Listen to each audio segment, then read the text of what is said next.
Jadi pernikahan itu kalau nggak salah tahun 2018 Desember, dan mereka hidup bersama suami istri ya, ingin menikah secara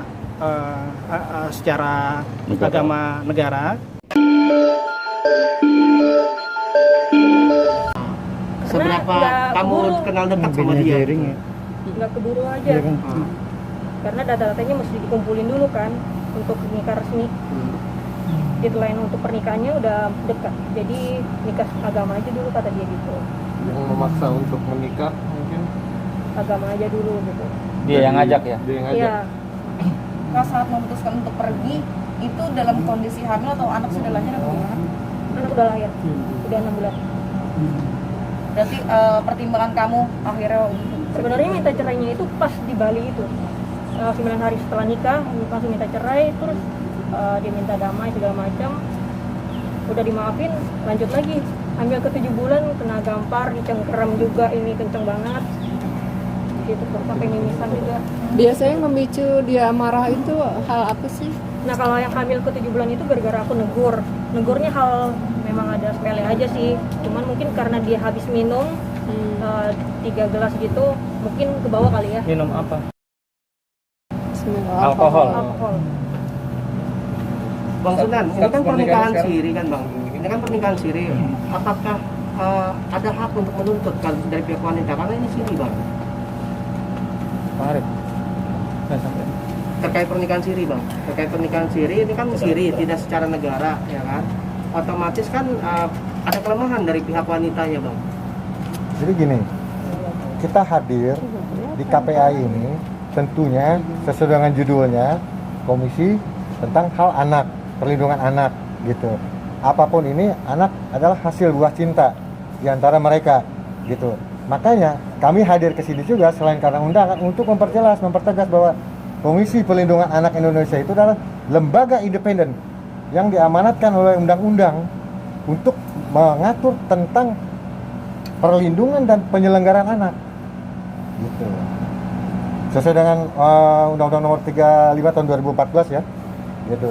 Dengan perubahannya itu kan Nomor 23 tahun 2002. Itu kan jelas dari pasal 2 sampai dengan pasal 7.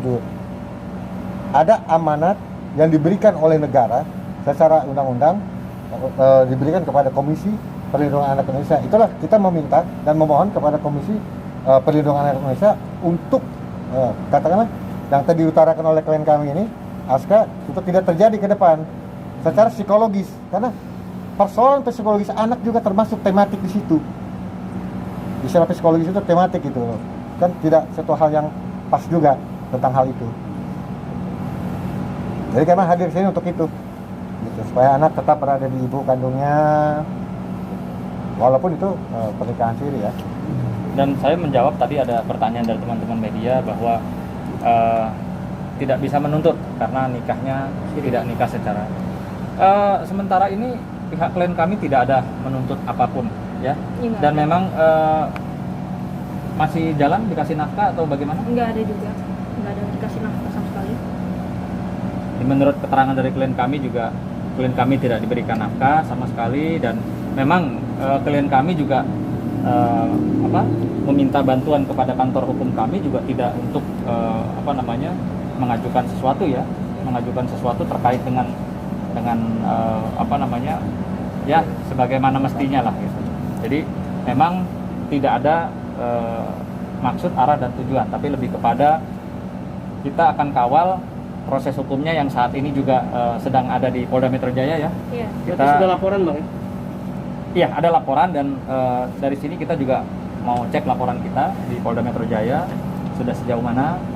Itu ASKA langsung yang melaporkan adanya dugaan peristiwa pelanggaran pidana Pemalsuan KTP. pemalsuan KTP. Itu kapan laporannya? Laporannya di Polda Februari tahun ini. Tahun ini? 2020. Laporannya apa aja? Kayak pemalsuan KTP itu apa ya? Maksudnya gimana, KTP palsu saya, atau? KTP saya dipindahin secara diam-diam gitu, tempat pengetahuan saya dan izin saya. Dipindah alamat berarti? Alamat. Dan Dari- saya juga nggak pernah lihat fisiknya. Bertujuan untuk apa? mungkin bertujuan untuk bikin akte ya, Hmm. karena dia paksa banget itu bikin akte, pengen ada nama dia juga gitu. Oke.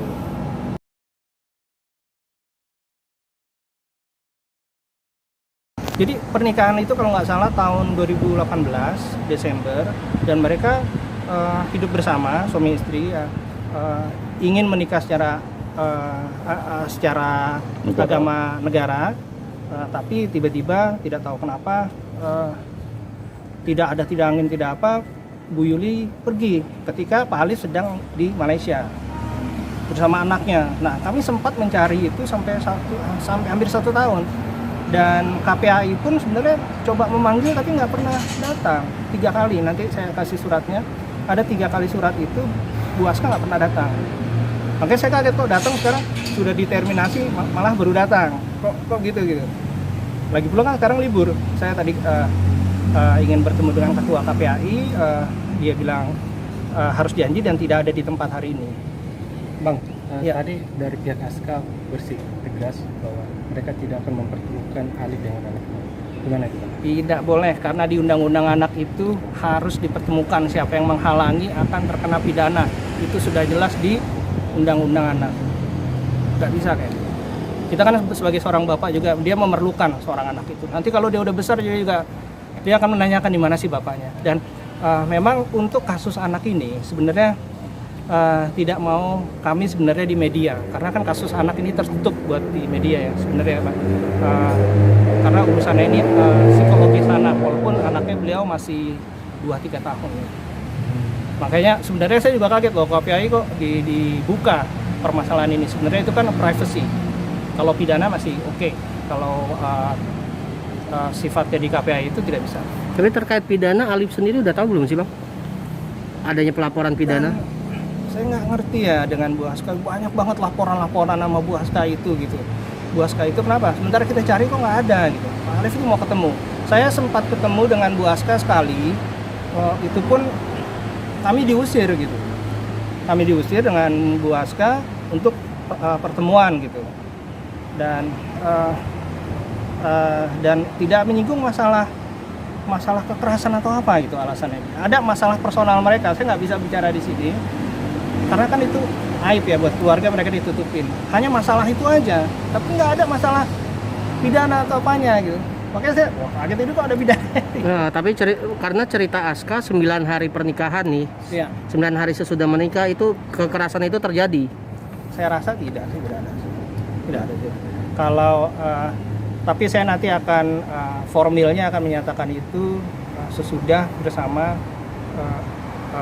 Pak Alif sendiri. Kapan Alif Ali akan mengklarifikasi ini, Bang? Secepatnya sesudah Lebaran ini, kan beliau sedang liburan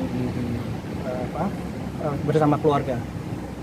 Sebenarnya dari pihak keluarga juga menanyakan, kan Pak Alif juga punya keluarga, juga lihat mau cucunya bagaimana sih, mau apanya. Sebenarnya kami juga ingin bertemu dengan Aska dan anaknya, itu sangat ingin bertemu Pak Alif.